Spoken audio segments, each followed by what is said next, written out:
Muito bem-vindos a mais um episódio do nosso podcast Ponta de Gondra. Estamos chegando ao 31º episódio do Ponta de Gondra.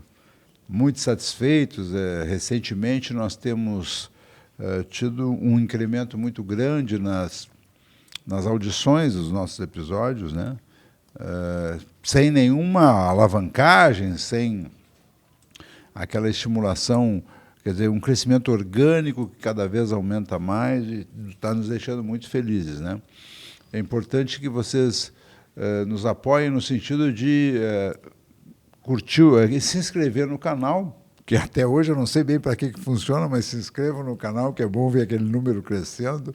Talvez parece que para receber notificações. Curtam os episódios que vocês gostarem, comentem. O episódio do João Rosário, por exemplo, teve muitos comentários no Brasil inteiro, chega comentário do Piauí, comentário de São Paulo, Rio, Belo Horizonte, Minas Gerais. Então, a gente está muito feliz com o crescimento do nosso trabalho, né, que é um trabalho que está entrando para a história de alguma forma, contando toda essa trajetória do setor supermercadista, avançando para o setor de varejo, e isso para nós é muito bacana, muito gratificante. Acima de tudo, é esse o trabalho que a gente faz como editor e que está nos gratificando muito. Ponta de Gondra, como nas outras vezes, tem o patrocínio, o apoio da GS1 Brasil, né? A entidade que comanda, controla, coordena todo o processo de código de barras no Brasil e no mundo, mas especificamente no Brasil. E que agora está lançando um código 2D, que é um processo revolucionário que vai trazer muito mais qualidade na informação de cada produto. Você vai saber quando ele foi fabricado, onde foi fabricado, etc. e tal, que é um negócio revolucionário que a GS1 Brasil, o nosso amigo João Carlos Oliveira, está implantando no país. Também temos o apoio do Desco, da rede IMEC, né, do grupo IMEC, que além dos supermercados IMEC tem o Desco, e também da Dipan Gaúcha, do nosso amigo Cláudio Ferreira, que é uma distribuidora que está completando 40 anos de atuação com as maiores, melhores marcas do mercado. O nosso convidado de hoje... Bom, a gente continua com aquele processo em que a gente vai começar a abrir uma conversa sem saber exatamente, sem ter roteiro, sem saber exatamente onde iremos chegar, como se a gente estivesse num bar ou em algum lugar assim. O nosso entrevistado de hoje completou, né? Eu continuo dizendo que a régua desse programa é alta, né? Completou 55 anos de atuação em supermercados. Ele iniciou, não que ele seja um jurássico, mas ele iniciou com 12 anos. Então, ele é bem mais moço que eu, inclusive. Ele iniciou com 12 anos na rede de supermercados Real, naquela época, em 1970. Antes da Agas ter sido fundada. A Agas foi fundada em 1971. E o nosso entrevistado, já em 1970, estava lá labutando no setor de supermercados, como empacotador, aqueles meninos com 12 anos, imagina naquela época, hoje nem sei se pode mais, mas, sabe, aquela coisa do trabalho infantil, não sei o quê e tal. E a verdade é que ele completou 55 anos de atuação no setor de supermercados, depois passou muito tempo, começou no supermercado Real, depois passou muito tempo na rede Unida, no Unidão, Comercial Unida de Cereais, hoje, né? E atualmente é consultor de varejo, é professor dos cursos de especialização do GES, da Agas, é uma pessoa que tem toda uma trajetória, toda uma autoridade para falar do setor de supermercados no Rio Grande do Sul e no Brasil. Estou falando do nosso amigo Gustavo Falti. Boa tarde, boa noite, bem-vindo ao nosso podcast, Gustavo. Obrigado, Fernando. Sim, é toda essa bagagem aí, e a gente tem bastante história e caminho aí no varejo. Agradeço pelo convite, fico muito honrado de participar do Ponta de Gondra. Como é que começou? 12 anos, o teu pai te pegou pela mão e vamos lá trabalhar. Onde é que tu morava? Como é que começou toda essa trajetória? Fernando, não foi o pai, foi a mãe. A mãe. Bom, foi a mãe que me levou para arrumar emprego e já tinha uma conhecida dela que o filho já estava trabalhando no Real e daí disse que tinha uma vaga e me levou lá e eu engajei.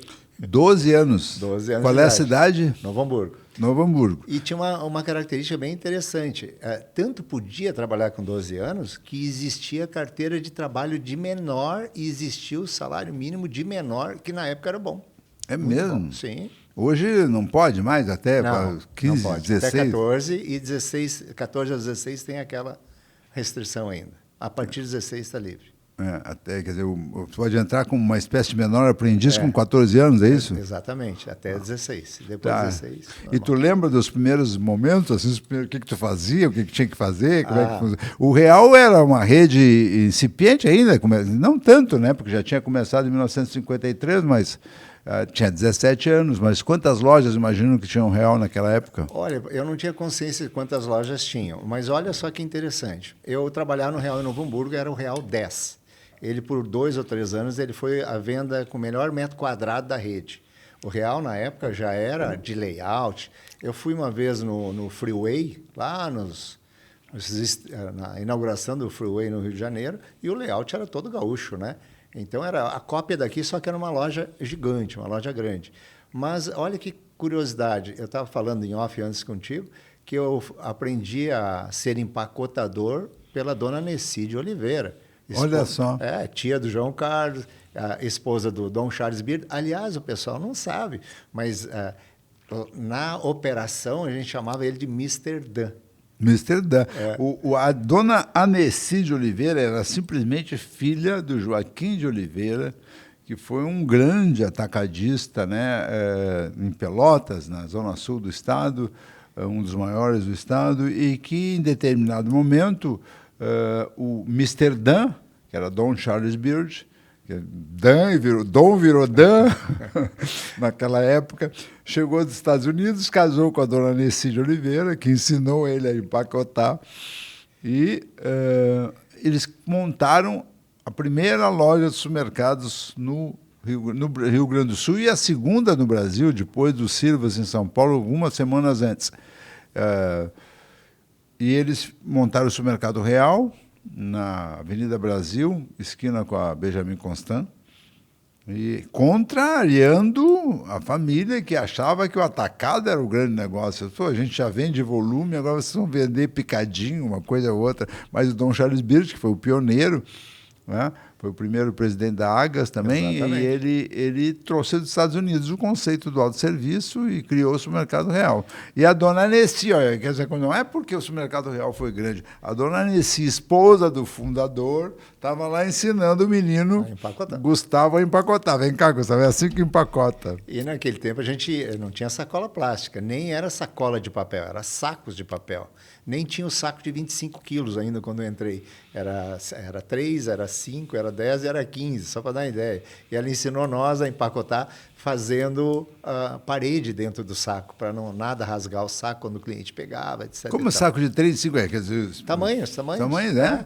Tamanhos. Tinha um saco de 15 quilos mesmo? Tinha saco de 15, depois chegou a ter sacos de 25, né? Que a gente dobrava o pacote de farinha e deitava ele dentro, daria para botar 3, 4 sacos. Pacote de 5 quilos de farinha deitado. Nós estamos falando de 1970, né? 70. Ainda tinha muito granel ou já tinha desenvolvido a indústria de embalagens e tal? Não, já tinha desenvolvido sim, porque em Novo Hamburgo existia uma rede municipal chamada SAMAP, que a partir do Real, o primeiro supermercado do Vale do Rio dos Sinos, eles também criaram uma rede de supermercados chamada Samas, né? E ali também já era tudo embalado, etc. Tal, já não era, há algum tempo já a granel. Me lembra de alguma história daquele início lá, não? Lembro bastante, né? Na verdade, Fernando, eu chamo assim, aquele tempo, 1970, pela curiosidade que era, a novidade que ainda era supermercado. Por exemplo, todo o Vale do Rio dos Sinos tinha um supermercado, que era o Real 10 Novo Hamburgo. Então, por essa curiosidade... Unidão não tinha ainda supermercado? Não tinha não, em 70 não. Aí o que aconteceu? simplesmente era uma novidade tão grande que eu chamo isso de tempos românticos, porque a gente adorava trabalhar nesse mercado. Por quê? Porque era muito legal, era muito diferente, né? O que a gente fazia, ninguém fazia, né? Tinha uma aura ainda naquela época. Por exemplo, empacotador ganhava gorjeta, cada 10 clientes ganhava 9 gorjetas. É mesmo? Sim, eu andava... Levava no carro e tal? Levava no carro, já ganhava gorjeta. A dona Nessi nos ensinou que não podia pedir gorjeta, né? A gente não pedia, mas o uniforme do Real naquela época tinha um bolsinho, então... Que maravilha. O bolsinho servia para o cliente botar a gorjeta ali. O meu pagamento todo ia para minha mãe, né? Eu só vivia de gorjetas, lanches, saídas, cinema, só de gorjeta. Sim, a gorjeta não entregava para... não. Esse era o gasto diário. É. E tinha irmãos e tal? Sim, eu tenho irmãos, né? São 7 lá em casa. Eu sou o 5º. Irmãos, a família é grande, mas cada um foi para um lado e um ramo diferente. Esse mercado foi só eu. Ah, é? É. Tá, e quanto tempo tu ficou no Real, então? No Real eu fiquei praticamente 5 anos. Eu entrei em 70, saí em 75, julho de 75. E daí em outubro, novembro, que eu não me lembro bem exatamente o mês, eu entrei no Tá, mas no Real tu foi galgando posições, não? Galgando. Eu fiz carreira. Quando nós falamos ontem sobre a minha vinda aqui, eu falei algumas coisas assim, e tu falaste também, seria um exemplo de carreira. Sim, eu sou uma prova viva de que dá para fazer carreira nesse mercado. Eu cheguei longe fazendo carreira nesse mercado, começando em empacotador. Eu viajei pelo mundo, né, na carreira de supermercado. Então, o que acontece? A cada 2 anos eu fui promovido, em média. Passei por todas as áreas que tu pode imaginar desse mercado. Desde as mais básicas, de fazer, por exemplo, a primeira classificação mercadológica num caderno acadêmico a lápis. A lápis? A lápis. A primeira o que é classificação mercadológica? A classificação mercadológica é como tu vai colocar os produtos dentro do sistema, quantos níveis tu vai criar. Eu já tinha essa experiência do Real, então eu levei adiante isso, né? Porque tem a ver com SKU, essas coisas ou não? Os itens, né? A disposição dentro do sistema, aonde os itens vão ser encontrados dentro do sistema, né? Então, a primeira classificação mercadológica, a gente copiou os corredores, por exemplo, né? Então, qual é o corredor do enlatado? O que vai ter lá na seção de enlatados dentro do sistema, né? Em 4 ou 5 níveis, né? Que é o ideal. Hoje em dia ainda tem gente que não tem níveis dentro do sistema, né? Aliás, isso é uma curiosidade das pessoas, às vezes me perguntam, inclusive, está fazendo ponto de gôndola.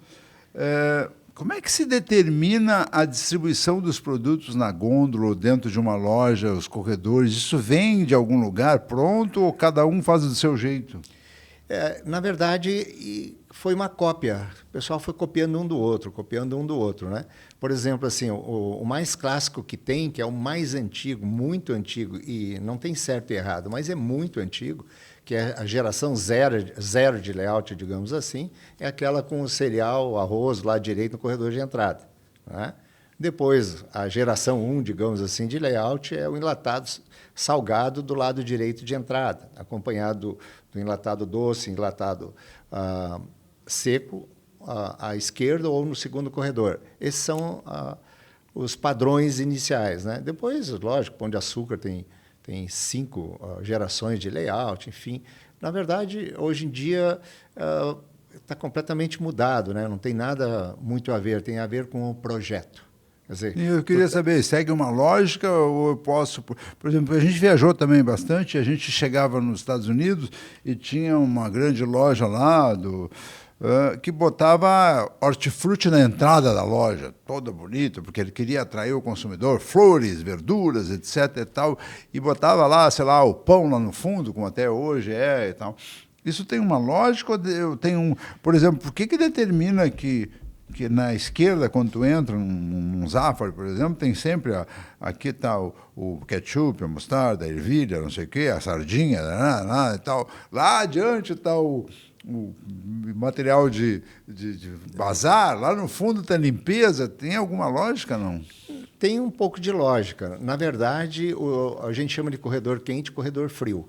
né? Ainda tem supermercados que atuam com uma separação do produto de menor giro do produto de médio e alto giro. Isso é um erro clássico que a gente tem, porque a gente precisa fazer corredores mornos. A gente não pode ter corredor frio. Então, por exemplo, tem gente que põe bazar no último corredor da loja, ninguém vai lá. É? Então, Ninguém vai lá. O corredor de bazar está sempre meio vazio, né? Prato, copo e tal, não é? Em alguns supermercados é muita tradição, né? Os caras vêm de longe, etc e tal, e fazem daquele jeito. Mas, hoje em dia, é o projeto. Outra coisa, o hortifruti no corredor de entrada depende muito da tua capacidade de ter qualidade, né? Já não é mais nem qualidade. Eu aprendi numa palestra da Abras, olha que já faz tempo, um supermercadista escocês nos deu uma lição, né? Já há 20 anos atrás, que a palavra não é mais qualidade, a palavra é frescor. Então, se tu realmente acredita no teu hortifruti Grangeiros, tem ele na entrada da loja. Se não for bom... Sim, porque o contrário pode afugentar o cliente. Exatamente, é aquela primeira impressão da chegada. Poxa, está tudo ruim ali, né? Então, vai ficar aquela primeira impressão muito ruim. Agora, se tu acredita no teu hortifruti, que nem algumas redes brasileiras atuam muito bem, né? Não hoje em dia a rede hortifruti, mas o Oba, por exemplo, o Oba é um absurdo, né? Tu chega no hortifruti dele, que é 60% da área de vendas. Aonde que é? São Paulo. Ah, sim. Eu fui numa dessas. Eu fui lá. Em Minas Gerais também tinha. E tu não encontra nada. É maravilhoso, parece que é uma grande fruteira, né? 60% é hortifruti. Oba, a origem dele é Oba Hortifruti, né? Ele vende frango assado, ele vende tudo, mas tudo em pequenas exposições e quantidades. O grosso dele, o atrativo dele é o hortifruti. E tu não encontra nada. Tu não precisa de pia para lavar as mãos, porque tu não se suja, né?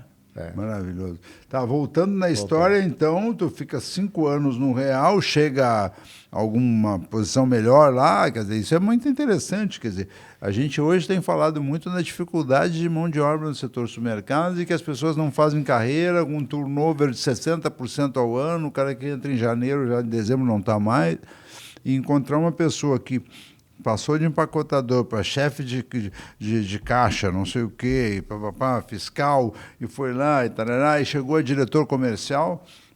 Isso é um desafio, né, hoje em dia. É um desafio bem grande.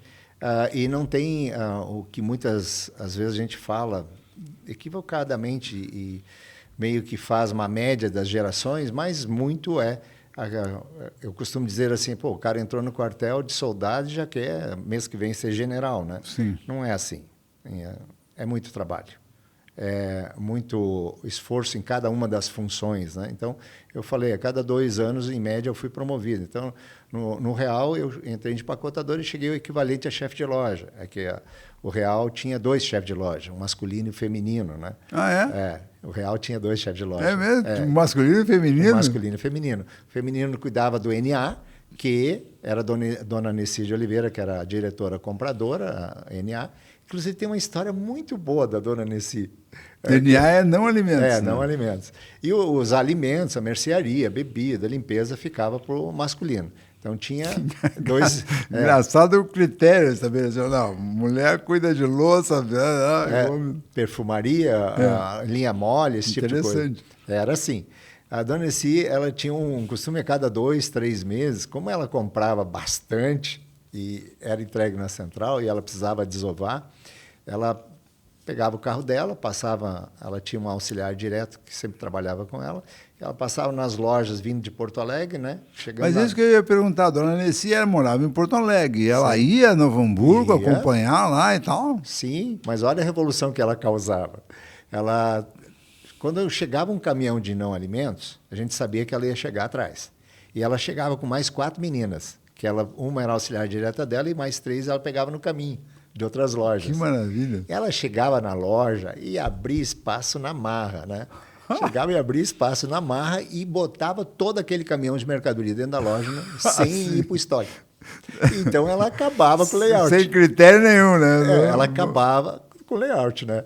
E daí, quando ela ia embora, a gente ia ver o que tinha ficado, etc, e tentava ajeitar um pouco melhor, né? Mas acontecia isso, é uma história interessante da dona Nessi.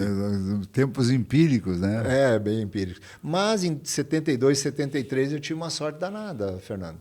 O Mr. Dan, Dom Charles Beard, ele trouxe uma turma de marketing, uma turma de americanos de marketing. E daí eu trabalhei em 3 lojas fazendo relayoutização no padrão americano, já pensando em marketing. Então, isso que as lojas fazem hoje, que é cross-merchandise, com fita strip, etc. e tal, isso naquele tempo a gente chamava venda por impulso. Sim. Uma venda adicional, né? Sim. Era chamada de venda por impulso. Sim, aquela coisa, tu vai vender o bronzeador e bota um guarda-sol do lado. Vai vender sorvete, bota a pazinha de sorvete na porta, coisa desse tipo. Isso nós aprendemos em 72, 73 a fazer, com essa turma de marketing. É o gerenciamento de categorias, né? Aquela coisa. Não é bem o gerenciamento de categorias, mas era uma venda por impulso, uma venda adicional. Quer dizer, o cara comprava sorvete, o cara comprava o bronzeador, o protetor solar e encontrava alguma outra coisa ali que ele nem lembrava e vinha buscar, como é hoje em dia. Só que hoje ainda fazem mal, às vezes, né? Tu chega lá, tá as fitas strip vazias, quer dizer, vendeu. E o pessoal não se atenta para manter abastecido. Hoje em dia, é incrível que, diante de tanta informação, ainda tenhamos lojas boas e lojas ruins, né? Entendi. Ainda é um negócio que... Por que o cara não está conseguindo, né? Algumas lojas meio bagunçadas e tal. Bom, aí tu saiu do Real e... Eu saí do Real e fiquei uns 2, 3 meses sem emprego e aquele meu colega do Real foi trabalhar no Unidão. E ele me encontrou e disse assim, tem vaga lá. E eu também fui para lá. E comecei a trabalhar no Unidão e fiquei um pouquinho de tempo lá. Comercial Unida de Cereais, nosso amigo Augusto de César, família de César, hoje dona da rede Risul de supermercados, junto com o pessoal que veio o Exército Nacional. Então, tu fica no Unidão, na Comercial Unida, de quanto a quanto, fazendo o quê? Eu fiquei de 75 com a família até final de 2005, 2 de janeiro de 2006 foi a fusão, né? E mesmo assim, na fusão, eu fiquei até 2011. Quer dizer, ficou 30 anos só com a família. Mais de 30 anos, porque 75... 30 anos. E depois mais 4 anos e pouco na Unidosul. Deu 35 anos. Por aí. Não é pouco tempo, não. E ali eu galguei tudo que tu pode imaginar. Mesmo hoje, como consultor, eu também trabalho com empresas familiares, né? Só familiares. E a Comercial Unida, empresa familiar. O Joaquim Oliveira, empresa familiar. E na empresa familiar eu fui o primeiro de tudo que tu pode imaginar, Fernando, porque eu fui o primeiro chefe de loja da rede. Nunca tinha tido outro chefe de loja. Porque quando eu entrei tinha uma loja só e estava em construção o segundo prédio para a segunda loja. Você entrou no Unidão quando tinha só uma loja? Só a loja da Charlau. Só a loja da Charlau? Só a loja da Charlau. Que maravilha. E estava em construção o prédio da segunda loja. E eu não participei da inauguração da segunda loja, só garantia o funcionamento. Mas eles já eram atacadistas, né? Sempre foram atacadistas. Antes de ter a operação de supermercado, já tinha a operação... Já tinha, O armazém de secos e molhados Santos Dumont, que eles, vindo de Farroupilha, montaram ali na Charlau, já era atacadista, né? E a vida do seu Arlindo, pai do Augusto, já era uma de leva para lá, traz para cá, né? E já tinha essa conotação de atacadista. Então, eles já eram atacadista, armazém e vendia volumes, né, para terceiros. Então, a origem é um tanto atacada, né? Inclusive, nos primeiros anos, o varejo foi meio patinho feio, assim, sabe? Sim. Por quê? Porque a venda do atacado era, tipo, 90%, o primeiro varejo 10%. Então, toda a força para atacado. E assim foi trocando. Sim, essa é a ideia que os precursores lá da família do Joaquim Oliveira diziam, o que o Dom Charles Beard quer com varejinho? Nós vendemos 5 toneladas de arroz para um cara só, ele quer vender 1 quilo de arroz para 5.000 caras. É por aí. Essa era o início do varejo. Agora a Agas recentemente divulgou, vai fazer um evento, agora divulgou o ranking Agas. A Comercial Unida hoje é a terceira ou quarta no estado, né? Terceira no estado. Vejam só, o Gustavo entrou na Comercial Unida na primeira loja. Hoje a rede é a terceira do Rio Grande do Sul, uma das maiores do Brasil. Exatamente. E na minha carreira, a partir de então, eu montei e reformei lojas do Unidão e outras lojas que eu trabalhava, às vezes, emprestado para o atacado, né? Que o Augusto pedia para eu ir lá ajudar os clientes do atacado a montar um supermercado, etc. Tal. Eu fui em 4, 5 clientes desses. E eu fiz mais de 40 montagens, né? Desde um tempo que a gente escrevia o que ia na prateleira numa tampa de caixa de papelão escrita a caneta Bic.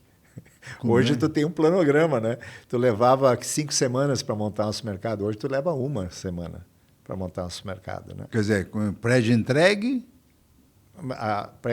Para colocar a mercadoria, alinhar, layout, tudo pronto, e 1 semana tu faz. Com os planogramas na mão, né? Uhum. Muito fácil. Agora, antigamente não era assim, né? Antigamente estava faltando 3 horas para inaugurar, já tinha convidados chegando, eu estava em cima de uma prateleira terminando uma ponta de gôndola, que nem foi em Campo Bom, por exemplo, filial 3. O pessoal estava na porta, eu estava em cima de uma prateleira terminando alguma coisa. E ainda, às vezes, espaços vazios que a gente tinha que fechar, porque a logística antigamente era mais difícil dos fornecedores também. Né? E aí foi galgando essa trajetória no Unidão, né? Certamente com muitas histórias, né? Chegou a diretor comercial, né? Cheguei a diretor comercial. Então, eu fiz toda a carreira. Eu entrei como supridor e empacotador, primeiro chefe de loja, primeiro gerente fora da família, primeiro supervisor comercial da rede, fora da família, primeiro tudo. Né? Então, a minha primeira loja foi São Sebastião do Caí. Primeira loja que é o filial 5. Uhum. Então, quer dizer, eu entrei na primeira, estava para... Como é que é cuidar de uma loja? Que horas chega para trabalhar? Que horas sai? Como é que funciona isso? Nos tempos românticos era uma coisa, nos tempos heróicos é o seguinte. Hoje nós estamos no tempos da racionalidade, né? Mas no mercado a gente passou pelos tempos heróicos também, que a gente virava à noite, né? E gerente, mesmo? Sim, virava à noite. E um gerente de loja hoje trabalha menos que se trabalhava antigamente, né? Até porque por justiça, humanidade, tem que ser assim. Eu trabalhei direto um dia, 14 horas, chegar às 6 da manhã, sair às 8h30 da noite, né? O horário era menos extenso que é hoje. Enfim, trabalho muitas horas. E toda a responsabilidade. Tinha a chave da loja, tinha que ser o primeiro a chegar, é isso? Exatamente, primeiro a chegar e o último a sair. Até porque nós nem segundo tinha. Em muitas lojas, nos tempos de 30 anos atrás, a gente não tinha nem segundos, né? Quer dizer, vai deixar a loja para quem? Não tinha o subgerente? Não tinha subgerente. Mal tinha um chefe de loja, às vezes. E tinha que confiar muito para entregar a chave para o chefe de loja. E aí tinha que todo aquele processo de arrecadação de dinheiro, passando não sei o quê. Vocês não têm noção. Eu costumo dizer que o supermercado é o troço mais complicado da face da terra, porque tem que dar tudo certo, tem que estar o pão, a carne, não sei o quê, acorda cedo, a loja aberta, o produto na prateleira. Qualquer consumidor chega lá, não sei o quê, tarará. Tem que funcionar tudo. Como é que naquela época tinha que arrecadar dinheiro? Era só a venda praticamente em dinheiro, tinha pouco cartão de crédito, né? Passava os carros fortes, o gerente da loja era o dono da responsabilidade toda. Fazia de tudo da responsabilidade que é de uma loja. Treinamento era precário? Tu tinha que treinar? Tinha treinamento muitas vezes, né? Era simplesmente o cara era a camiseta, vai. Né? E vai. E aí daí trabalhava um pouco, ganhava confiança, daqui a pouco tu já botava ele de chefe de depósito, chefe de conferente, botava ele de chefe de loja, ia promovendo a criatura assim. Eu fui assim também, né? Por confiança das empresas, do pessoal das empresas. E era muito realmente trabalhoso, porque hoje, por exemplo, dinheiro, naquele tempo era cheque pré-datado, né? Sim. Há 20, 30 anos atrás era cheque pré-datado e muito dinheiro. Hoje em dia tem pouquíssimo dinheiro. Hoje tem cofre inteligente, tem um monte de coisa para aumentar a produtividade e a confiabilidade nos processos. Naquele tempo era tudo na mão. Pois é, isso é uma coisa interessante também, porque hoje muito processo automatizado, né? Tu aperta uma tecla e liga toda a luz da loja, todo automático, os troços funcionando. Naquela época era tudo no braço, né? Tem porta automatizada, vitrine automatizada, e tu aperta um botão, abre abre a porta, aquela vazadinha. Ah, sim, antigamente... Antigamente era aquilo, Na quando força. importava aquilo lá, chama a manutenção para conseguir abrir a porta do supermercado. Eu já fiquei com aquela porta atravessada na metade que os clientes tinham que se abaixar para entrar na loja. Então, imagina um troço desse, né? Que maravilha, então, né? tem histórias assim demais. Né? Nós vamos continuar ouvindo as histórias. Estamos entrevistando nesse 31º episódio o Gustavo Fauti, que completou 55 anos de atuação no setor de supermercadista do Rio Grande do Sul, tem muitas histórias, hoje é consultor, professor, etc. Ainda vamos falar muito. Eu queria aproveitar agora esse momento para reiterar o nosso agradecimento aos apoiadores GS1 Brasil, Grupo IMEC, Desco e Dipan Gaúcha, e convidá-los a assistir uma breve mensagem de cada um deles. Pai, posso levar essa granola? Ah, não sei, filho. E para celular? Olha, pai, essa granola é feita com grãos integrais, não tem glúten, foi feita há menos de uma semana e tá longe de vencer. Boa, filhão. Você realmente é o herói das compras. QR Code padrão GS1, um código infinitas possibilidades. Para você, supermercado é um lugar onde você faz as compras para a sua casa. Para nós, é um lugar de encantamento. Porque a gente acredita que gentileza, cuidado e carinho também são gêneros de primeira necessidade. Para milhares de gaúchos, somos lojas de supermercados e atacados, indústria de pães e beneficiamento de grãos, que unem as pessoas, que sustentam negócios e que alimentam esperanças. Para os nossos colaboradores, somos um caminho seguro para realizar sonhos e construir futuros. Para os nossos fornecedores, somos parceiros em uma nobre missão: facilitar o acesso das pessoas ao que é essencial para viver. Se para você, hoje é só mais um dia de fazer supermercado, para nós, é mais um dia para encantar você. Grupo IMEC, há mais de 6 décadas fazendo parte do seu dia a dia.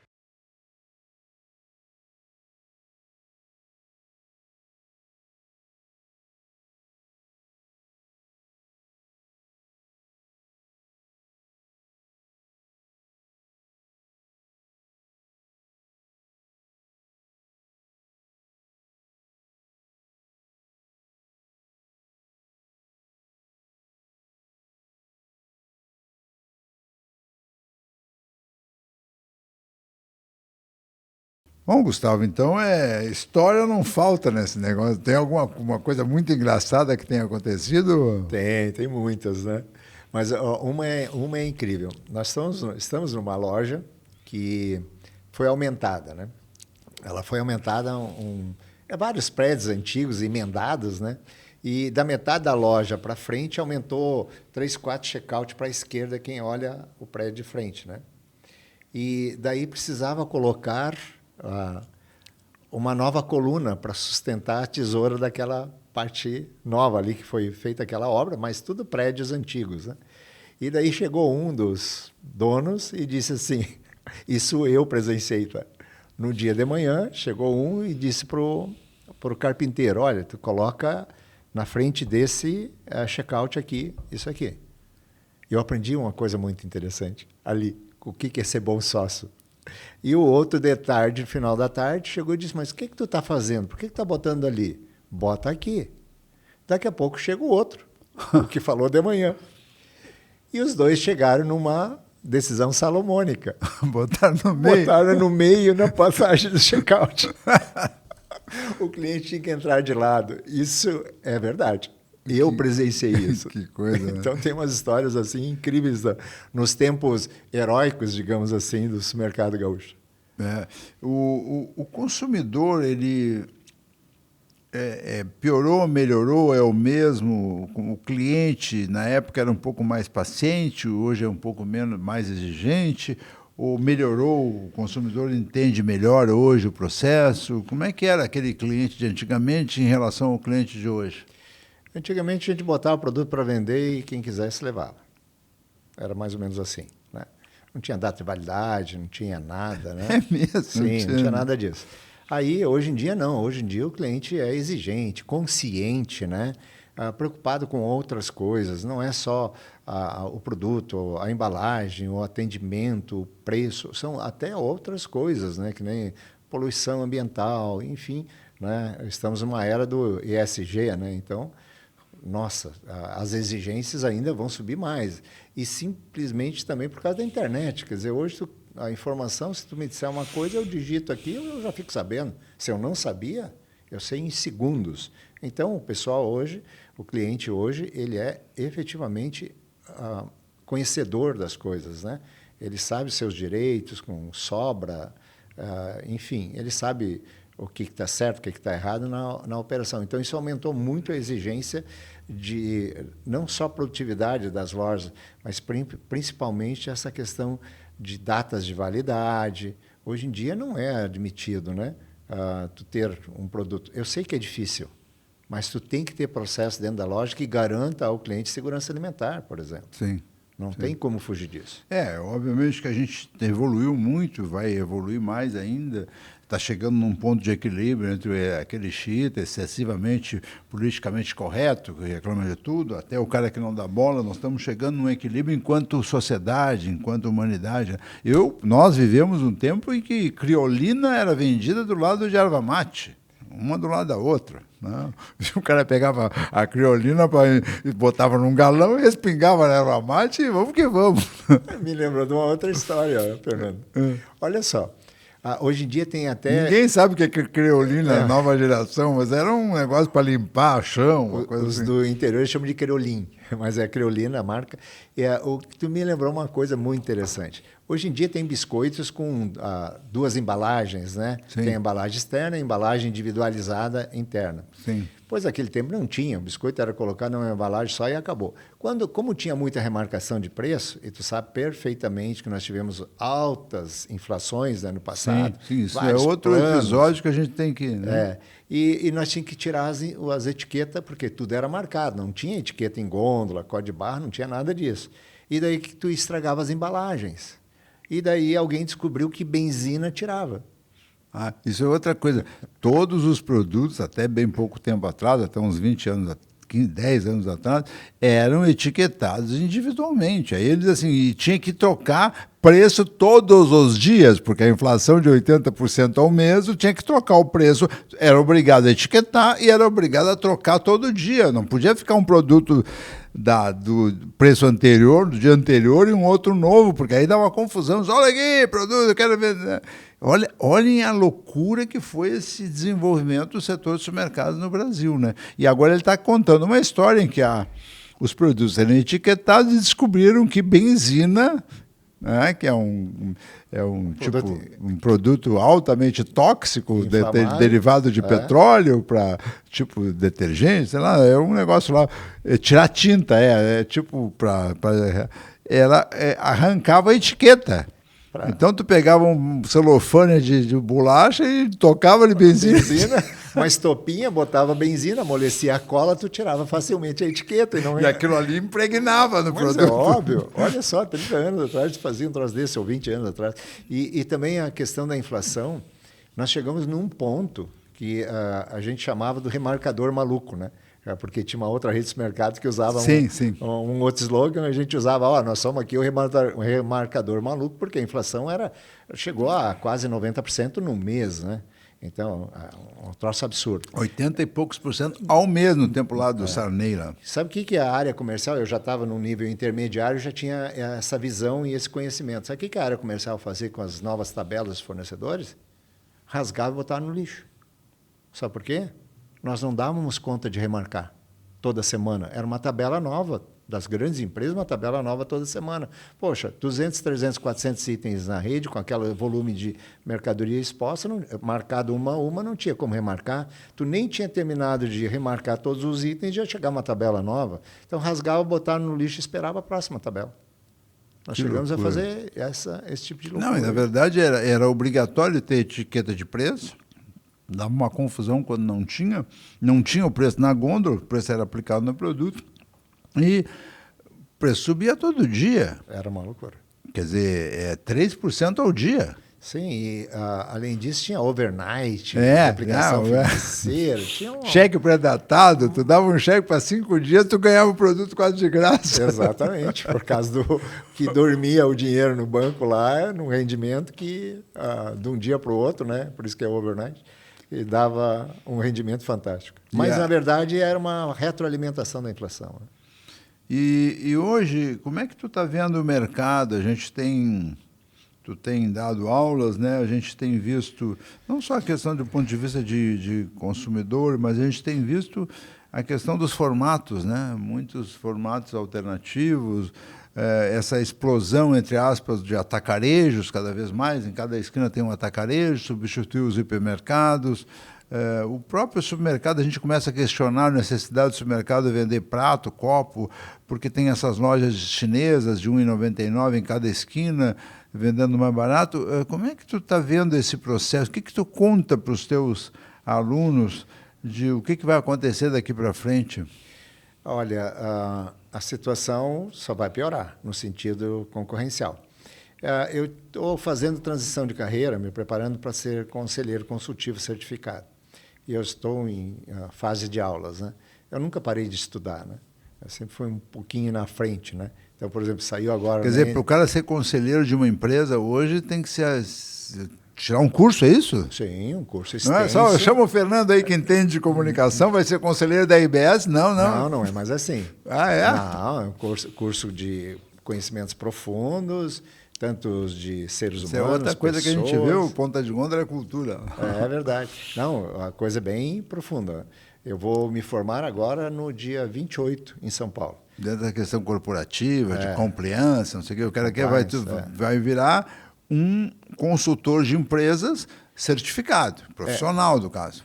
Eu não vou ser mais consultor, né? Estou em transição de carreira para ser conselheiro. Conselheiro. O conselheiro hoje é uma exigência altíssima do profissional, né? Ele não é mais aquele senhorzinho que fica uma vez por mês lá e fica 2 horas um jetonzinho. lá, ganha o jetonzinho dele e vai embora. Não, hoje participa de conselhos, com comitês de RH, de TI, de inovação. Então, o cara tem que estar super atualizado. Mas, voltando à questão da concorrência, essa questão da concorrência, eu fiz um post há poucos dias no LinkedIn, onde é que eu peguei uma professora minha lá do curso de conselheiro, onde ela diz assim, alguém tem que mudar essa palavra de concorrente. E daí aquilo ficou martelando na minha cabeça. E não é mais concorrente, é competidor. Porque concorrente é aquele cara que faz supermercado igual ao que eu faço. Hoje, quem vende coisas que o supermercado vende é qualquer um. Então, tu tem farmácia vendendo, tu tem a internet vendendo, tu tem alguém que entrega na porta de casa com um aplicativo, tu tem as lojas de condomínio, tu tem os atacarejos, tu tem... Enfim, hoje tu deve ter, assim, 14, 15, 20 competidores para o mesmo produto que tu também vende. De forma diferente, fazendo de forma diferente. Sim. Então, não, inclusive competidor da China, o cara vai comprar uma chupeta para um neném, manda vir da China. E principalmente nos mercados que resistia, os mercados resistia com carnes, com hortifruti, etc. e tal, o pessoal já está entrando nisso, né? Então, tu tem ali uma Amazon que entrega compras, tu tem uma Mercado Livre que já entrega compras, tu tem até atacadista já aderindo a essas players gigantes aí para entregar produto e vender por dentro dos marketplaces deles. Então, melhorar não vai, a concorrência, mas aí que está, a concorrência ela pode ser um inimigo, mas eu não considero concorrência um inimigo. Eu considero um concorrente um cara que me faz desenvolver. Eu tenho que ser melhor que ele. Sim. Para o cliente continuar confiando em mim e comprando de mim. Sim, mas sempre a gente faz essa pergunta aqui, quanto mais loja botar, mais vende ou não é assim? Não é bem assim, né? Porque, na verdade, é uma cadeia, né? Se tu coloca um grande atacarejo, quem vai sofrer? O supermercado tradicional vai perder 100 mil, 500 mil, o mercadinho da vila vai perder 10 mil, 50 mil, e assim, no primeiro momento, ele faz aqueles 10, 15 milhões de venda dele. Né? Todo mundo perde um pouco. Quando tem um estressamento também do mercado, como eu vi isso acontecer em algumas cidades, simplesmente os pequenos não crescem mais e não surgem mais. Alguns pequenos quebram e alguns passam 5, 10 anos sem surgir um novo mercadinho. Sim. Aconteceu, por exemplo, com as farmácias, né? Pequenas farmácias, aquela do seu Zé, do seu João, do seu Pedro, que eram farmácias únicas, sem filiais, etc. Simplesmente, hoje em dia, encontra uma como peça de museu ali e tal, né? Desapareceram. Em Sumiram. função das grandes redes, né, que estão tomando conta, né? E os próprios supermercados hoje não tem mais quase muito massa crítica para ter uma loja só. Ele pode até funcionar num bairro ali, mas está cada vez pior, né? Eu tenho clientes na consultoria que são pequenos, mas eles têm toda uma estratégia de nicho, né? Então, um público específico, um tamanho específico, não pode crescer aquilo porque vai crescer o custo, enfim. Dá, mas tem que ter muita estratégia. Não pode simplesmente... Hoje, o supermercado não é mais abrir a porta da garagem e agora eu tenho um mercadinho. Não vinga. Não vinga mais? Não vinga. E as margens continuam pequenas, como sempre se falou, então, ou já melhorou? As margens melhoraram, né? Se tu perguntar para o supermercado, os donos varejistas, o choro é livre. Estão sempre reclamando. Isso é clássico, né? Podia ser melhor, aquela coisa toda. Mas a verdade é que nos últimos anos, até depois da pandemia, houve uma recuperação de margem, tanto da indústria como do varejo. Eles não falam, mas houve, tá? Eu sei que houve, eu conheço as margens. O histórico clássico gaúcho era 2% na última linha, né? Hoje não é mais, hoje beira os 4%, muitos estão com 5%, até mais. Sim, historicamente, né? Era 2,5%, 2,5%. 2,5%, um cara não bom... Não podia errar, né? Porque tu compra por ela, tem que... Né? Imagina o trabalho que tem... Toda essa mão de obra para ganhar 2% de volume, tá ok. Mas se der errado... Se tu não tiver volume, tu não ganha nada, né? Realmente é muito pouco. Se tiver uma família grande, uma loja pequena, e ganhar 2% e o teu volume não for grande porque tem uma loja só e é pequena, tu não sustenta aquela família grande, né? Passa sufoco. Mas isso melhorou nos últimos tempos, sim. Até porque todo mundo está atrás de melhoria de gestão, melhoria de processo. A perdas finalmente entrou na cabeça do varejista, né?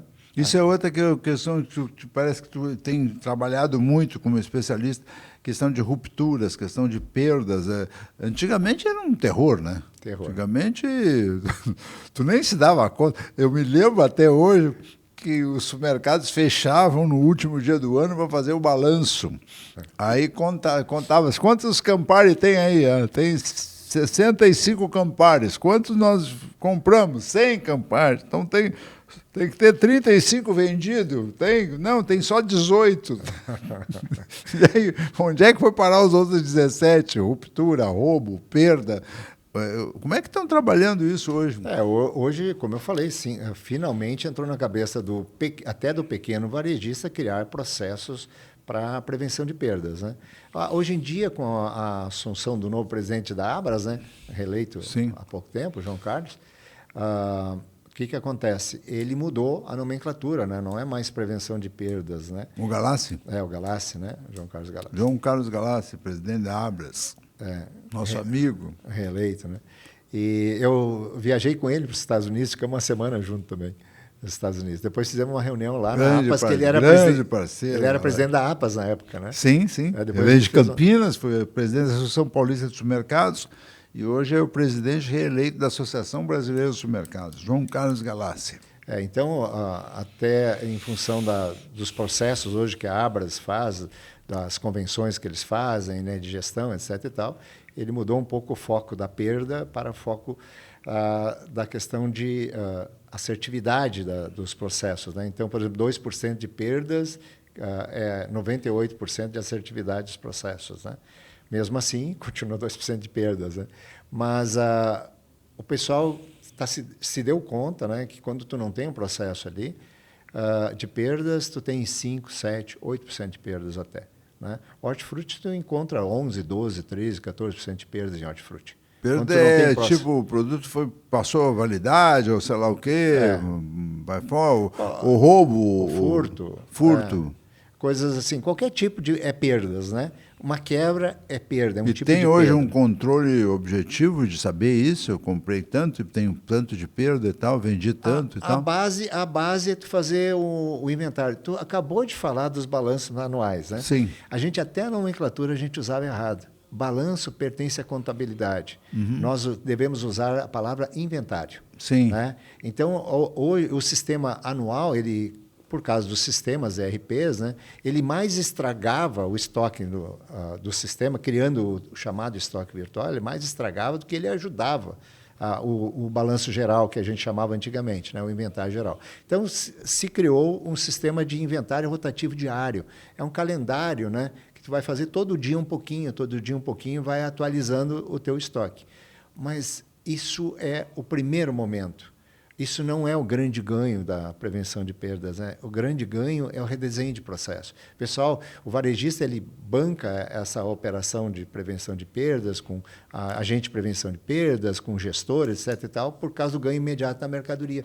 Mas não é o ganho imediato da mercadoria que é o grande ganho, e sim a depuração e a apuração dos processos que desenvolvem Como a é que gestão. o produto chega na loja, como é que ele é estocado, pré-loja, pré-gôndola, né? A partir de como eu perco. O que eu perco. Como eu perco. Se o cara descarrega o caminhão atirando as caixas. Aí eu vou identificar nas perdas que, poxa, teve avaria, teve quebra, teve isso, teve aquilo, e eu vou perguntar por que isso acontece. A partir disso, eu vou lá e corrijo o processo. Esse é o grande ganho e o maior ganho das ações de prevenção de perdas.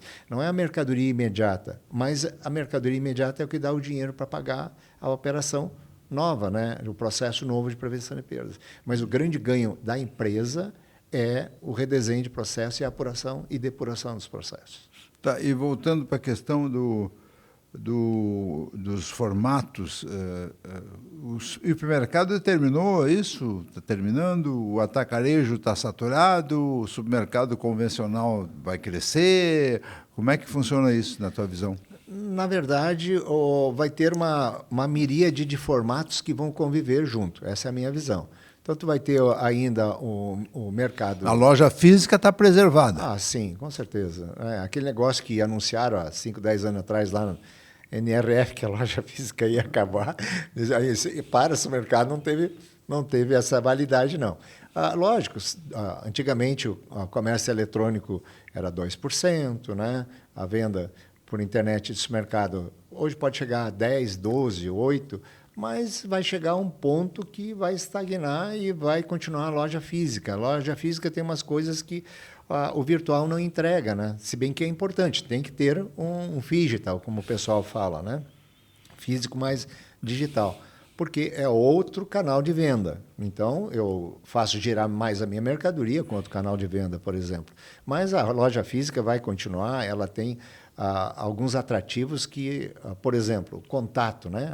Peguei essa caneca aqui. Aonde tu faz isso no digital? Por exemplo, eu vou comprar em supermercado e eu gosto de vinhos. O que eu faço? Eu estou lá para olhar a novidade. Acha que eu vou passar em 500 mil rótulos na internet para eu ver novidade? Sim, Como sim. é que eu vou saber se aquilo é novidade? Sim, sim. Isso muitas vezes não tá marcado. é um parâmetro que eu uso em relação à questão da revista, por exemplo, em que quando tu vai na internet, tu vai pesquisar alguma coisa. Aí, de repente, numa loja te dá uma surpresa que tu não estava esperando. Isso aqui é novo, que legal, entende? Tu não tem noção de que aquilo chegou novo. Exatamente. Entende? Acho que todos os consumidores somos que nem nós, né? Gostam de novidade. E daqui a pouco tu é surpreendido por uma novidade na gôndola, num espaço extra. Sim. Uma embalagem nova, o azeite de oliva a vapor, sei lá o quê, com spray. Bom, que legal, mais prático, né? Nem que eu não vire consumidor, mas quem não gosta de levar uma novidadezinha para casa? Sim. Pegar na mão, olhar o rótulo. Hoje, a gente estava falando do consumidor bem esclarecido. Olhar o contrarótulo, ver de onde é que vem, o que contém, essa coisa toda. Opa, gostei, vou experimentar. Né? Isso só a questão presencial A impressão que eu tenho faz. também é que a questão do delivery, da venda pela internet, das redes convencionais não avançou como se esperava, né? Agora tudo vai vender por internet, porque tem o cara quer receber às 3 da tarde em ponto, porque às 3h30 ele tem que sair, o cara quer receber a alface redondinha, verdinha, bonitinha, e aí ela chegou amassada. Não anda muito bem como a gente, né, esperava que fosse acontecer, né? Tanto é que nós investimos no tema do Unidão. Nós criamos, antes do Fadado Nacional, nós criamos o Unidão.com. Começou ali na região de Novo Hamburgo, São Leopoldo, foi para a Estância Velha, Campo Bom e veio a Porto Alegre. Mudamos a sede da separação lá e veio para a loja de Canoas. A gente tinha aberto uma loja no shopping de Canoas que não existe mais. E a operação veio toda para lá. Nós entregávamos a hora que o cliente quisesse, na casa o cliente guardava no armário, fazia pós-venda, tudo. Gastamos alguns milhões. Durou um tempo e não dá dinheiro. Pelo menos para o mercado tradicional não dá dinheiro. Às vezes, na época do Pão de Açúcar, logo depois do Amélia, né, ele vendia geladeira. O valor agregado é outro. Então, nós vendia rancho. Quem diria o Pão de Açúcar agora entrou em recuperação. Extrajudicial. Uma dívida milionária. Como é o Pão de Açúcar foi a maior rede de supermercados do país. Que loucura, né? É incrível. Dá uma... E o que tu diria, o que tu diz para os caras que estão estudando no GES, são os cursos de superior da Agas, e que estão querendo entrar nessa carreira, do ponto de vista de quem trabalha para o setor dos supermercados, no sentido de tentar reduzir esse turnover, o que tu está dizendo para essas pessoas? O que o cara precisa para trabalhar numa rede de supermercados? Bom, os tempos românticos e heróicos ficaram no passado. A atualidade é muito diferente. A liberdade de conhecimento e liberdade humana nas famílias mudou completamente. Então, não tem mais alguém que manda e o outro obedece. Precisa de motivação, precisa de uma série de coisas. Mas eu me debruço muito em cima da palavra que estava desgastada e agora deu uma parada do uso, que é engajamento. Não está mais na época de procurar novos colaboradores engajados. Não existe isso. O que está precisando é as empresas começarem a se engajar com as pessoas. Como pode um colaborador que nem eu, entrei em empacotador, repositor e fui crescendo na carreira, como pode entrar numa função, num cargo desse, e ele vislumbrar que ali ele vai conseguir a casa dele, que ali ele vai conseguir sustentar a família dele?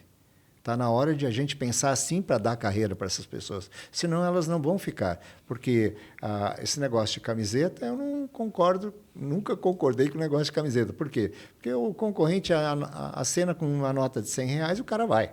Uhum. Né? E o turnover explode. Então está na hora de sair das falas apenas e ir para a ação. Como é que a pessoa enxerga que pode fazer carreira e crescer na vida dentro da tua empresa. Então, está na hora de as empresas se engajarem efetivamente com essa questão humana prática. Eu não posso ficar 10 anos, 20 anos empacotador. Sim. Eu não posso ficar 10, 20 anos supridor. Não. Eu preciso enxergar viabilidade para a minha vida. E isso as empresas não estão fazendo. Ainda Essa não. é a minha crítica. Olha, se tem, eu não conheço. Se tem, eu não conheço. É mesmo? É verdade. Tem muito discurso, né? Tem muito discurso. Pode levar, o Google pode levar o cão na sexta-feira, o gato, pode jogar um bilhar, etc. E tal. Mas e daí? Aí trabalha 14 horas em casa no final de semana? Sim. Aquela história do Google não é bem assim, né? A pressão, cobrança e loucura. Tu já viu empresa que dá certo, que não tem a métrica, que não tem a meta, que não tenha como medir se está dando lucro, se não está dando lucro? Uma empresa que não é governo, ela precisa dar lucro. É o nosso modo de vida, né? Sim. Contemporâneo no Brasil. É a base de tudo, o lucro. Ele que faz a roda girar, lucro não é vergonha, lucro não é palavrão. Mas está na hora de pegar e dar uma divididazinha ali e investir em seres humanos. Quem vai resistir com essa IA da vida, etc. e tal, vai ser as empresas que vão cuidar do cliente como humano. Sim. Essa vai ser o Do diferencial. cliente e do colaborador. Óbvio, se tu não cuida do colaborador, isso aí já foi um consultor há muito tempo que falou, né? Quer que trate bem o cliente, trata bem o colaborador. Isso já está também ultrapassado, porque está só no discurso. Onde é que está o fazer verdadeiro, né? Como eu falei, está na hora de a empresa se engajar com as pessoas dela, e não só discurso. Bom, tudo que é bom passa rápido. Nós estamos chegando ao final da nosso episódio de hoje com o Gustavo Fauci, reiterando o agradecimento aos nossos apoiadores, GS1 Brasil, o Grupo IMEC e de Gaúcha, reiterando também que vocês se inscrevam no canal, aquele númerozinho está subindo, deem um like, curtam, compartilhem, porque isso é importante. O Ponta de Gôndola está avançando cada vez mais, é uma gratidão, uma felicidade muito grande para nós, que estamos contando a história do varejo no Rio Grande do Sul e no Brasil. Hoje contando alguém que viveu os últimos 55 anos dentro de uma loja de supermercados, quer dizer, com muita propriedade para falar dessas coisas. Eu vou oferecer, então, a palavra ao Gustavo para as suas despedidas. Bem, Fernando, agradeço muito pelo convite, foi uma honra, gostei muito do nosso bate-papo aqui. Vou indicar, vou botar nas minhas redes sociais também o Ponta de Gôndola. Aliás, adoro esse nome, né? Ponta de Gôndola é o nosso chão. Maravilha. Então, agradeço a você e agradeço a todos que vão assistir o podcast. Tá bom, um abraço a vocês e até o próximo episódio.